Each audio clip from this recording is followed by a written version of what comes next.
Chapter 24. Damien. Damien had hazel eyes with a little black dot in the middle of each of them. The dots were called pupils. So was Damien. He was a pupil in Mrs. Jewell's class. Mrs. Jewell was about to show the class a movie. She turned out the lights. When it was dark, Damien's pupils got bigger. "Damien," said Miss Jewell, "run downstairs and ask Louis if he'd like to see the movie with us." Damien ran down the 30 flights of stairs to the playground. He stepped outside as Louis was hooking up a tetherball. "Hey, Louis," Damien called. "Do you want to see a movie in Miss Jewell's class?" Louis rubbed his chin. "What movie?" he asked. Damien shrugged his shoulders. "I don't know," he said. "I'll be right back." Damien ran all the way back up the stairs to the 30th story. "Louis wants to know what movie," said Damien. "Does he want to know the name of the movie or what the movie is about?" asked Miss Jewell. "I don't know," said Damien. "I'll ask him." Damien raced back down the stairs and out to the playground. "Louis, do you want to know what the name of the movie or what the movie is about?" he asked.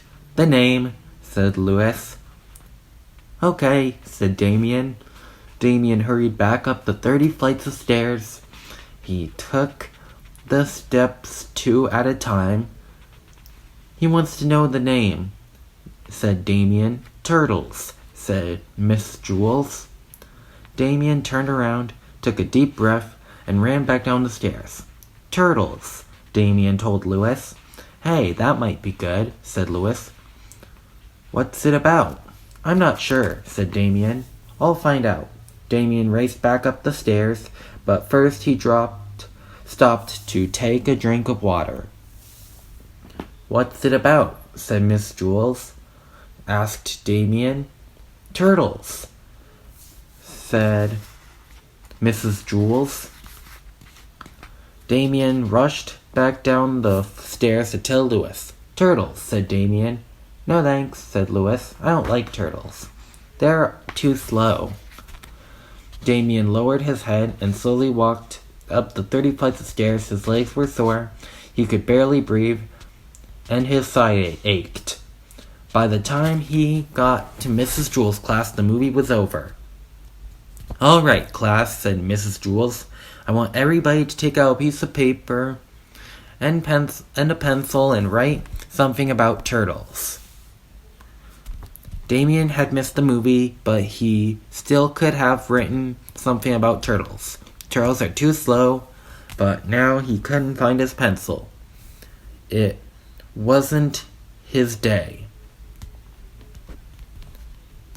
"What's the matter, Damien?" said Miss Jewell. "I can't find my pencil," said Damien. "Class, Damien's pencil is missing," Mrs. Jewell announced. "What did it look like, Damien?" she asked. "It was long and yellow," said Damien. "It had a black point at one end and a red eraser at the other." "I found it," said Todd. "Here, by the blackboard." "Yes, that's it," said Damien. "No, there it is, in the corner by the wastebasket," said Crabapple. Maybe that's it," said Damien. "Here it is," said John. "It's been on my desk the whole time." "No, here it is on my hand," said Joe. "I found it," said Rondi. "Here it is," said Allison. "I have it," laughed DJ. "I found it," said Myron. "Which one is yours, Damien?" asked Mrs. Jewell. Damien studied each pencil. "They all looked like mine," he said. Unfortunately, at that moment, Louis walked into the classroom. He handed Damien a pencil. "You dropped this when you were telling me about the movie," said Louis. "Thanks," said Damien. "Okay, class," said Mrs. Jewell. "So that we have no more mix-ups, I want everybody to write his name on his pencil." Damien spent the rest of the day trying to write his name on his pencil. Damien's pencil couldn't write on itself. It was just like his beautiful hazel eyes, with the black dots in the middle. They could see everything except themselves. Chapter 25. Jenny. Jenny came to school on the back of her father's motorcycle. She was late. Wayside school began at 9 o'clock. It was almost 9:30. She kissed her father goodbye and raced up the 30 flights of stairs to Mrs. Jewell's room. "I'm sorry I'm late, Mrs. Jewells, but my father's motorcycle lost a—" There was nobody there. The room was empty. "Hello? Hello?" she cried. "Mrs. Jewells? Dana? Anyone?" There was no one in the room. "Maybe I'm early," Jenny thought. She looked up at the clock. It was 9:30 exactly. "Oh, I hope they didn't go on a field trip without me."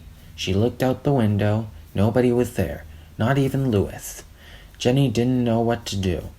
She sat down at her desk and watched the second hand go around the clock. "I might as well catch up on my spelling," she thought. She opened her desk and took out her speller. M-U-D spells mud. Where is everybody? B-L-O-O-D spells blood. I hope nothing happened to them. B-L-A-C-K spells black. Jenny heard footsteps coming down the hall. She began to work very fast. H-A-C-K spells hack. S-M-A-C-K spells smack. Somebody opened the door. Jenny turned around. "Ah!" she gasped. He was a man Jenny had never seen before. He had a black mustache and a matching case. Jenny jumped out of her seat. "Get back in your seat," the man said. Jenny slowly sat down. The man walked over and sat down in Dana's seat, facing Jenny. He opened his case and removed some papers. "What is your name?" he asked her. "Jenny," Jenny whispered. "Jenny," the man repeated as if he didn't believe her. "Well, it is actually Jennifer. Jenny for short," said Jenny. "I see," the man said. He took the speller from Jenny's desk. Jenny's name was written across the top. He put the speller in his case. "What are you doing here, Jennifer?" he asked. "This is my classroom," said Jenny. "Are you sure?" the man asked. "Yes, I think so. Where is the rest of your class?" the man asked. "I don't know," said Jenny. "Maybe they went on a field trip?" "No," said the man. "They didn't go on a field trip." "Well, I don't know where they are," Jenny cried. "I was a half hour late today. And when I got here, everybody was gone." "Really? Did something happen to them?" The man didn't answer her. He wrote something on a piece of paper. "Tell me something, Jennifer.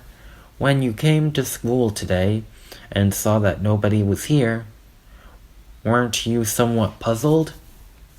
Yes, said Jenny. "What happened to them?" "If you are really so concerned and so puzzled," said the man, "why did you work on spelling?" "I don't know," said Jenny. "It would seem to me," the man said, "that if a child came to school and nobody was here, she might play games or walk around or go home, but certainly not work on spelling." Jenny started to cry. "I didn't know what to do. I was late and had to ride on a motorcycle, and nobody was here, and now you are asking me all kinds of questions, and I'm afraid of what has happened to Dana and Miss Jules, Rondi, and Allison." The man didn't understand a word she said. Jenny heard more footsteps. The man got up and opened the door. 2 more men came in. One had a black mustache like the first man. The other man was bald. Jenny was frightened by them. "Does she know?" asked the newcomer with the mustache. "She claims she knows nothing," the first man answered. "She says she was late today. And when she got here, everybody was gone. Do you believe her?" asked the man with the bald head. "I'm not sure. She was working on her speller when I walked in." He reached into his case and took out Jenny's speller. He handed it to the man with the bald head. The bald man read Jenny's name across the top of it. "Tell me, Jenny," he said. "Why are you the only one here?" "I don't know," said Jenny. "Has this ever happened before?" he asked. "No, never," said Jenny. He gave Jenny her speller. "Put this inside your desk." Jenny put it away. "I'm satisfied," said the man with the bald head. "Okay, Jennifer," said the first man. "You may go now." Jenny got out of her seat. "Jenny," the bald man called. Jenny turned around slowly. "Yes," she whispered. "Next time, don't come to school on a Saturday." I like that plot twist. She came to school on a Saturday. Chapter 26. Terence. Terence was a good athlete but a bad sport. Rondi and Ellison were playing 2-square with a red ball. "Can I play?" asked Terence. "No," Ellison replied. "You have to let me play," said Terence. "Lewis says we have to share the balls." "Well, we're not sharing with you," said Ellison. "Oh, let him play," said Rondi. "All right," said Ellison. "We'll play 3-square." "You better play right." "I will," said Terence. Ellison bounced the ball to Rondi. Rondi bounced it over to Terence. Terence caught it and kicked it over the fence. "You have to go get it," said Ellison. "Shut up, Dixie Cup," Terence answered. Rondi ran and told Lewis. DJ and Damien were playing basketball. "Uh-oh, here comes Terence," said Damien. "Hey, let me play," said Terence. "Get lost, Terence," said Damien. "You have to share the balls." "Lewis says so," said Terence. "Okay, but just throw it in the basket. Don't kick it," said Damien. "I won't," said Terence. First, Damien took a shot. It bounced off the backboard and through the hoop. Next, DJ took a shot. He threw it underhand, way up in the air. It came down through the hoop without touching the rim. Then Terence took a shot, and he kicked it over the fence. "You idiot," said Damien. "Take a train, peanut brain," Terence answered. DJ went and told Lewis. Stephen, Calvin, Joe, John, and Leslie were playing Spud. Stephen was it. Everyone else had a number. Stephen had to throw the ball up in the air and call out the number. The person who had that number had to try to catch it. "Can I play?"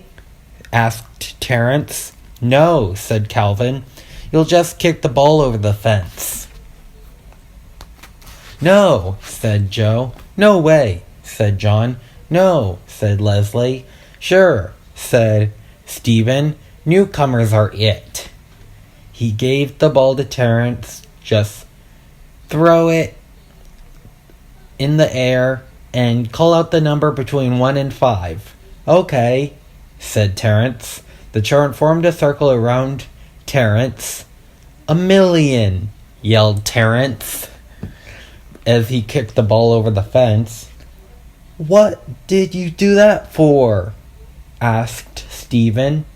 Eat a frog, warthog, said Terence. Stephen ran and told Lewis. Stephen looked around. There was nothing to do. There were no balls left. Lewis walked up to him. He was followed by Ellison, Rondi, Damien, DJ, Stephen, Calvin, Joe, John, and Leslie. What's the matter, Terence? Asked Lewis. There are no balls, said Terence. Do you have a green ball? No, said Lewis. All of my balls have mysteriously disappeared. Darn it, said Terence. There's nothing left to kick. Nothing left to kick? Asked Lewis. Oh, I don't know about that. What do you think, Rondi? Is there anything left to kick? Rondi thought a minute. Then she smiled. She was missing her two front teeth. Yes, there is something left to kick, she said. Well, where is it then? Asked Terence. Let me check with Ellison, said Lewis. Ellison, is there anything left to kick? He winked at her. There sure is, said Ellison. What? Asked Terence. How about you, Damien? Asked Lewis. Can you think of anything? Damien nodded his head yes. Well, what is it? Asked Terence. He couldn't wait. DJ, we got anything around here to kick? Asked Lewis. DJ smiled. Yes, we do, he said. Give it to me. Give it to me, Terence demanded. I don't know if I should, said Lewis. What do you think, Calvin? Should I give it to him? I think you should, said Calvin. You heard Calvin, said Terence. Give it to me. Not so fast, said Lewis. Leslie, should I give it to him? Oh, yes, I think he deserves it, said Leslie. Give it to me, give it to me, Terence repeated. Do you also think he deserves it, Joe? Asked Lewis. Why, yes, I think so, said Joe. What about you, John? Asked Lewis. Definitely give it to him, John answered. Come on, said Terence. Recess is almost over. We'll leave it to Stephen, said Lewis. Whatever he says goes. Let him have it, said Stephen. You heard him, Lewis, said Terence. Let me have it. Okay, said Lewis. He picked Terence up and kicked him over the fence. Chapter 27. Joy. Joy had forgotten her lunch at home. It was lunchtime. She was hungry. She didn't have a meal ticket. If she had had a meal ticket, she could have had lunch from Miss Mush, the lunch teacher. She'd have to be terribly hungry to eat a lunch made by Miss Mush. Even an empty brown paper sack would taste better. But that's how hungry Joy was. Damien hadn't forgotten his lunch. He had brought a lovely turkey sandwich, a big piece of chocolate cake, and a crisp red apple. All he needed was a glass of milk. He could get that from Miss Mush. Miss Mush didn't know how to ruin milk. Damien left his lunch on his desk and went to the end of the milk line. Joy didn't waste any time. She reached into Damien's sack and took out the apple. But then she spotted the turkey sandwich. She put back the apple, took the sandwich, and noticed the chocolate cake. She put back the sandwich and took out the cake. But then Joy had second thoughts. She put back the cake, then she grabbed Damien's whole lunch. First she ate the sandwich. It was in a baggie. When she finished the sandwich, she placed the baggie on Jason's desk. Next, she ate the chocolate cake. It was wrapped in wax paper. She put the wax paper on Allison's desk. She ate the apple last. She placed the apple core on Dee Dee's desk. Then she put the empty sack on Calvin's desk. Damien returned with a glass of milk. "Miss Jules, my lunch is gone," he called. "I wonder where it could be," said Mrs. Jules. "Calvin took it," said Joy. "There's an empty sack on his desk." "Good work, Joy," said Mrs. Jules. "Calvin, I'm ashamed of you." She wrote Calvin's name on the blackboard under the word discipline. "Look, the baggie from Damien's turkey sandwich is on Jason's desk," called Joy. "Very good, Joy," said Mrs. Jules. "But how did you know that Damien had a turkey sandwich?" "I'm just smart," said Joy. Miss Jules wrote Jason's name on the blackboard under Calvin's. And there's the wax paper from the delicious chocolate cake on Allison's desk, Joy announced. Joy had chocolate all around her lips. Allison stood firm. She looked into Miss Jules' eyes. "I didn't eat his cake," she said. "The evidence is there on your desk," said Miss Jules. Joy spotted it. She wrote Allison's name under Jason's. "Damien's apple core was on Dee Dee's desk," Joy said. "Very good, Joy," said Miss Jules. She wrote Dee Dee's name under Allison's. "Damien, I think you ought to thank Joy," said Miss Jules. "She solved the mystery." "Thank you, Joy," said Damien. Just then, Louis the yard teacher walked in. "I have your lunch, Joy," he said. "Your mother brought it. You left it at home."